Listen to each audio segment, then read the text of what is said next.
Trauma. And no, I'm not talking about the corp from Cyberpunk. I'm talking about that troubled past that follows you today. Those learned behaviors that negatively impact your life. Those mental games you play with yourself to try and keep yourself together. Life is hard as it is, and with the added caveat of trauma, it can be even harder. That's why it's important to take action, dust yourself off, take your power back, and commit to letting go. For most people, our youths are filled with a plethora of new experiences. Learning how to brush your teeth, how to read, how to share. These lessons in life create foundational pillars that help shape the people we become when we reach adulthood. During this time, our brains are developing at a rapid pace.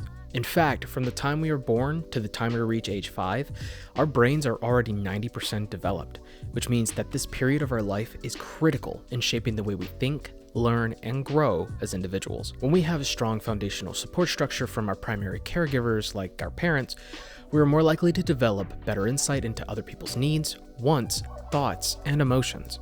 This can help create better relationships with not only ourselves, but the people around us, and can even benefit us in our future endeavors and our careers. We must be provided with a sense of love, care, and direction to help keep our development on track.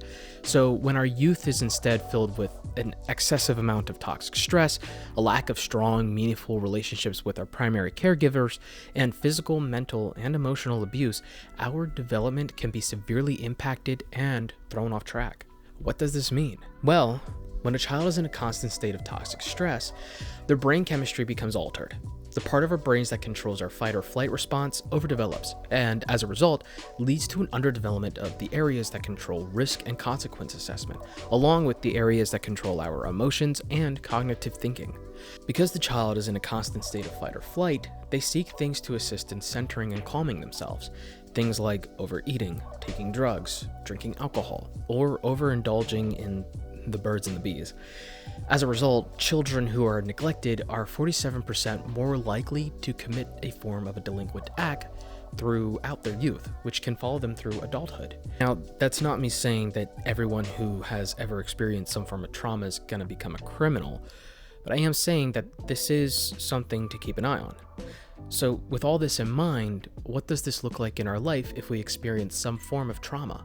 Well, the aftermath of trauma and how a survivor reacts is, in a word, complex. And not one individual's experience is 100% comparable to the next. So, when breaking down responses to trauma, typically they're divided into the following domains: emotional, physical, cognitive, behavioral, social, and developmental. Typically, when someone is experiencing trauma, they have an initial emotional reaction to it, whether that be fear, shame, sadness, or anger. Post-trauma, individuals may have difficulty identifying emotions, either due to a lack of experience or likening emotions to the past trauma, and may believe that expressing your emotions is dangerous or even harmful. This can lead some people to develop a numbness to emotions entirely. Sometimes, however, people may not experience an emotional response to trauma, but a physical response.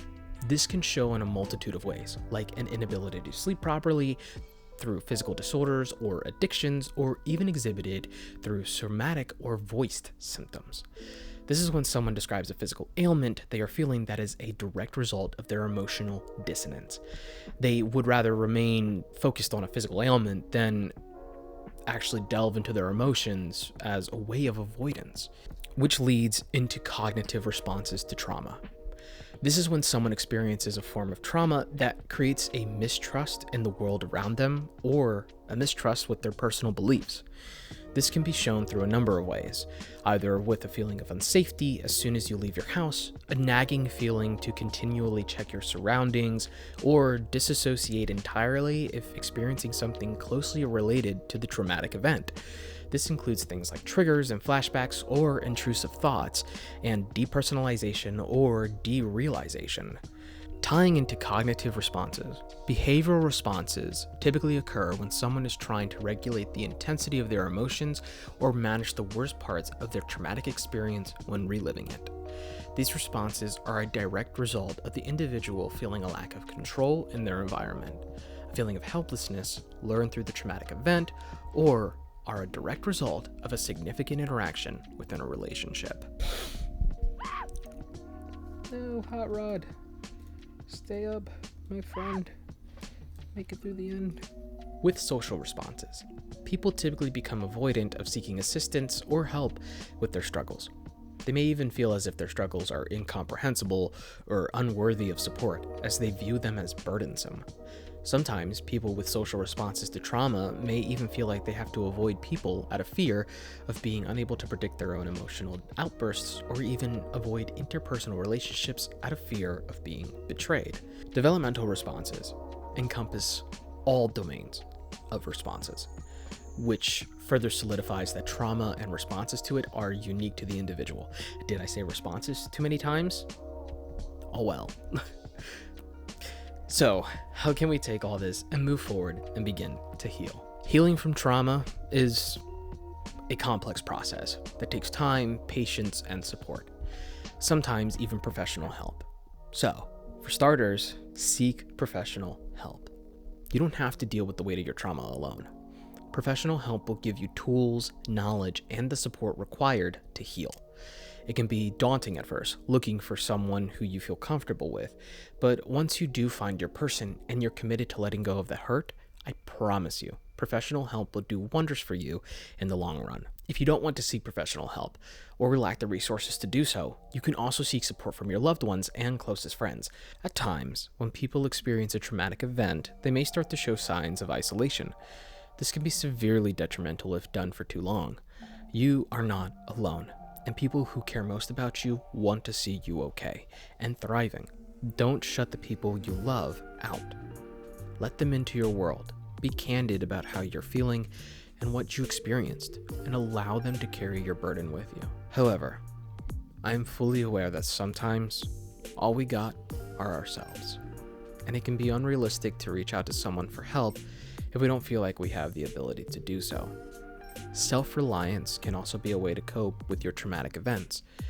Now, this isn't me saying that you have to shut everyone out from your life, but you can take the time you need for yourself to cope. Things like setting up routines for yourself, avoiding vices like overeating, taking drugs, drinking alcohol, and maintaining a proper sleep schedule can help to keep you on track to a natural process of healing. When going this route, it's important to remember to set realistic goals for yourself and to not discourage or berate yourself when you have an off day or just miss something in your routine entirely. You're a human. You're bound to miss something or make mistakes. Give yourself grace and time. It's important to remember that healing is a journey, and letting go of the hurt takes time. It won't happen overnight, I promise you that. Allow yourself to feel the emotions associated with your hurt and give yourself the space necessary. I hate to be cliche, but truly, time heals all wounds. Just gotta put some work in to make it happen. So, the takeaway? You're not alone. I promise you that. Although trauma and the repercussions are unique to the individual, I promise you there is a healthy way to release the burden of it and finally heal. Life is hard as it is, and with the added caveat of trauma, it can be even harder. So, if you're carrying the burden of trauma, recognize that you're not alone. Take the time to heal, get the help you deserve, and take your power back. When you do, committing to letting go will be all the easier to accomplish. Anyways, those are my thoughts. Thanks for joining me on another chapter of my series, Let's Talk. If you enjoyed this video, then don't forget to leave a like, comment, and subscribe. Either way, I hope I added something to your thought palace, and if I didn't, well, there's always next video. Take care, stay safe, and don't forget to smile. See ya.